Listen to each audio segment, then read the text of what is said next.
অর্জুনের সহিত সুভদ্রার বিবাহ কারণ, সত্যভামার সহিত অর্জুনের কথা। তবে নিশাকালে সত্রাজিতের নন্দিনী একান্তে কহেন কান্তে ভদ্রার কাহিনী। গোবিন্দ বলেন, আমি ভাবিতেছি মনে, আসিয়াছে অর্জুন এখানে বহুদিনে, করাইব বিবাহ দোহার যে প্রকারে, আজি নিশা তুমি বোধ করাও ভদ্রারে, আজি নিশা তুমি বোধ করাও ভদ্রারে।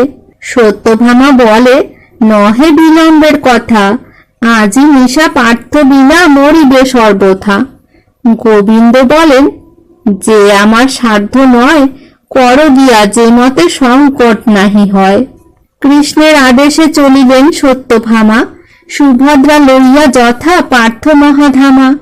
দুয়ার করিয়া বন্ধ কনক কপাটে, শুইয়া আছেন পার্থ রত্নময় খাটে। অর্জুন অর্জুন বলি ডাকেন শ্রীমতী, কে তুমি বলিয়া জিজ্ঞাসেন মহামতি। সত্যভামা বলিলেন, সত্রাজিৎ সুতা, ঘুচাও কপাট, কিছু আছে গুপ্ত কথা। অর্জুন বলেন, হইল অর্ধেক রজনী, এত রাত্রে আইলেন কি হেতু আপনি? যদি কার্য ছিল পাঠাইতে দূতগণ, আজ্ঞামাত্রে করিতাম তথায় গমন। ইহানা করিয়া তুমি আইলা আপনি, যে আজ্ঞা করিবা কালি করিব তখনই। সত্যভামা বলেন যে, দূত কর্ম নয়, সে কারণে আইলাম তোমার আলয়। তোমার কষ্টের কথা শুনিয়া শ্রবণে, না হইল নিদ্রা মম মহাতাপ মনে। এক ভার্যা পঞ্চ ভাই কি সুখে নিবাস, সেই হেতু দ্বাদশ বৎসর বনবাস। সেই হেতু আইলাম হৃদয়ে বিচারি, আমি দিব এক আর পরমা সুন্দরী। অর্জুন বলেন, এত স্নেহ কর মোরে, পালিব সকল আজ্ঞা গোবিন্দ গোচরে। সত্যভামা বলিলেন, বিলম্বে কি কাজ, গান্ধর্ব বিবাহ কর রজনীর মাঝ। পার্থ বলিলেন, কহ এ অদ্ভুত কথা, কে বা এ সুন্দরী, হয় কাহার দুহিতা। না জানিয়া না শুনিয়া তদন্ত তাহার, করিতে বিবাহ বলো কি মত বিচার। সত্যভামা বলিলেন, ঘুচাও দুয়ার, আনিয়াছি কন্যা, দেখো চক্ষে আপনার। যদুকুলে জন্ম কন্যা প্রথম যৌবনী, বিদ্যুৎ বরণী রূপে ত্রৈলোক্য মোহিনী। অর্জুন বলেন, এ কি আমার শক্তি, বল ভদ্র জনার্দন যদুকুলপতি। তাদের বিনাজ্ঞাতে লব আমি যাদবী, লজ্জা মম করাইতে চাহ মহাদেবী। দেবী বলিলেন, ইহা করিয়া কেমনে, মন বাঁধিয়াছে কৃষ্ণা ঔষধের গুণে।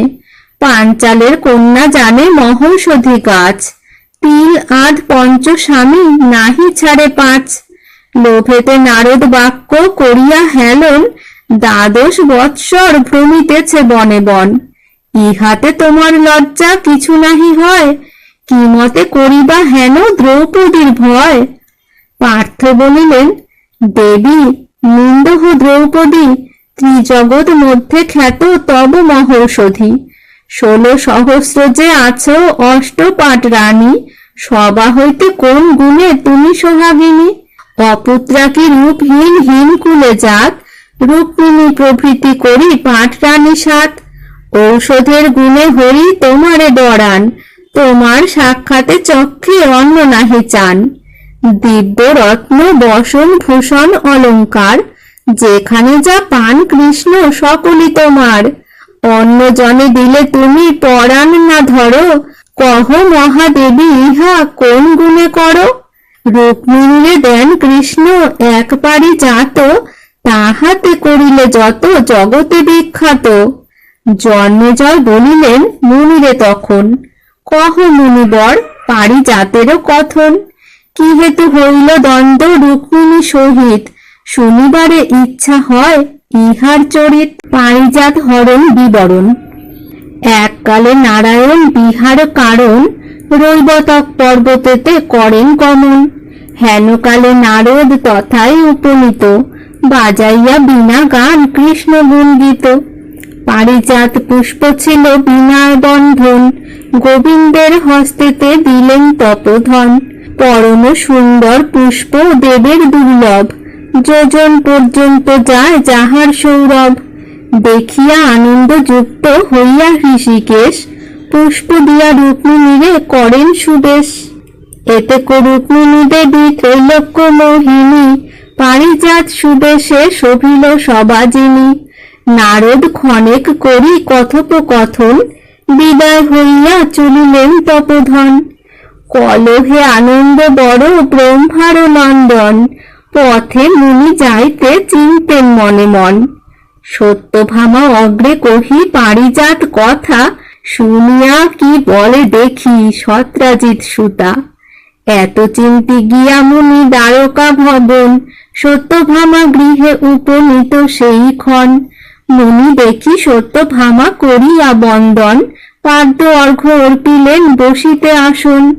কোথায় আছিলা বলি জিজ্ঞাসেন সতী, কহেন করুণ বাক্য মুনি মহামতি। আজি গিয়াছিলাম যে ইন্দ্রের নগর, পুষ্প দিয়া আমারে পূজিল পুরন্দর। নরের অদৃষ্ট পুষ্প দেবেরও দুর্লভ, দিল ইন্দ্র মোরে বহু করিয়া গৌরব। পুষ্প দেখি আমি চিন্তিলাম এ হৃদয়, বিনা ইন্দ্র উপেন্দ্র অন্যের যোগ্য নয়। সে কারণে পুষ্প আমি দিলাম কৃষ্ণেরে, পুষ্প দেখি গোবিন্দের আনন্দ অন্তরে। সেই ক্ষণে রুক্মিণীরে আনি জগন্নাথ, স্বহস্তে ভূষিত করিলেন পারিজাত। সে পুষ্পে ভূষিত হয়ে বিশ্বক দুহিতা, ত্রৈলোক্যের নারী যিনি হইল শোভিতা। সবা হইতে প্রেয়সী তোমারে আমি জানি, এবে জানিলাম কৃষ্ণ প্রেয়সী রুক্মিণী। মুনির এতেক বাক্য শুনিয়া সুন্দরী, চিত্রের পুতলি প্রায় রহে ধ্যান করি। ছিঁড়িয়া ফেলিলা কণ্ঠে ছিল যেই হার, ঘুচাইয়া ফেলেন অঙ্গের অলঙ্কার। ছিঁড়িল পুষ্পের মালা খুলিল কুন্তল, হাহাকার করিয়া পড়েন ভূমিতল। সতীর দেখিয়া কষ্ট মনে মনে হাসি, রৈবতক পর্বতেতে বেগে যান ঋষি। রুক্মিণীর গৃহে কৃষ্ণ করেন ভোজন, হেনকালে উপনীত তথা তপোধন। গোবিন্দ কহেন মুনি কহ সমাচার, পুনঃ আগমন কি হেতু তোমার। মুনি বলে শুনো প্রভু শ্রীমধুসূদন, দ্বারকা নগরে গিয়াছিলাম এখন। সত্যভামা জিজ্ঞাসিল তোমারও বারতা, প্রসঙ্গে প্রসঙ্গে হইল পারিজাত কথা। এমন করিবে বলি জানিব কেমনে, রুক্মিণীয়ে দিলা পুষ্প শুনিয়া শ্রবণে। সেই ক্ষণে মূর্ছাপন্ন পড়িল ধরণী, হাহাকার করিয়া কান্দে উচ্চধ্বনি। ছিঁড়িয়া ফেলিল যত বসনভূষণ, কপালে প্রহার করে হস্ত ঘনে ঘন। সব সখীগণ মেনে করো এ প্রবোধ, নাহি শুনে কানে দ্বিগুণ যে বাড়ে ক্রোধ। প্রাণ যাক এই মাত্র ডাকে, দেখিয়া কহিতে আইলাম যে তোমাকে। শুনিয়া গোবিন্দ চিত্ত হইল বিস্ময়, কি হবে বলি চিন্তেন হৃদয়। পারিজাত পুষ্প হেতু অনর্থ ভাবিয়া, রুক্মিণীরে শ্রীকৃষ্ণ কহেন প্রবোধিয়া। কি করিব বৈদর্ভী আপনি করো ক্ষমা, তুমি জানো যেমন চরিত্র সত্যভামা। ক্রোধেতে আপন প্রাণ ছাড়িবারে পারে, তোমার প্রসাদ হইল দেহ পুষ্প তারে। শুনিয়া রুক্মিণী হইলেন বড় দুঃখী, গোবিন্দেরে কহেন হইয়া অধমুখী। দিয়া পুষ্পরাজ পুনঃ লইবা মুরারি, সহজে দুর্ভাগা আমি কি করিতে পারি। মোরে পুষ্প দিলা বলি পুরিছে অন্তরে, মরুক পুরিয়া পুষ্প কেন দিব তারে। রুক্মিণীর বাক্য শুনি চিন্তেন শ্রী হরি, নারদের জিজ্ঞাসেন বৃত্তান্ত বিবরী। কোথায় পাইলা পুষ্প কহ মুনিবর, নারদ কহেন আছে স্বর্গে তরুবর। ইন্দ্রের রক্ষকগণ করো এ রক্ষণ, তাহাতে নন্দন বন করো এ শোভন। মাগিয়া পাঠাও পুষ্প সহস্র লোচনে, তব নাম শুনিলে বিবেক সেই ক্ষণে। গোবিন্দ বলেন মুনি যাও তুমি তথা, মোর নাম লইয়া ইন্দ্রে কহ এই কথা, ক্ষীরোদ মথনে পুষ্প হইয়াছে উৎপত্তি, একা কেন ভোগ করো তুমি সচিপতি? দেহ পারিজাত যে আমার ভাগ আছে, না দিলে সহজে পুষ্প কষ্ট পাবে পাছে। সম্প্রীতে প্রথমে মাগিবেন তপধন, না দিলে এসব পরে কহিবা তখন। এত বলি নারদে পাঠান নারায়ণ, দ্বারাবতী জান সত্য ভামারও কারণ।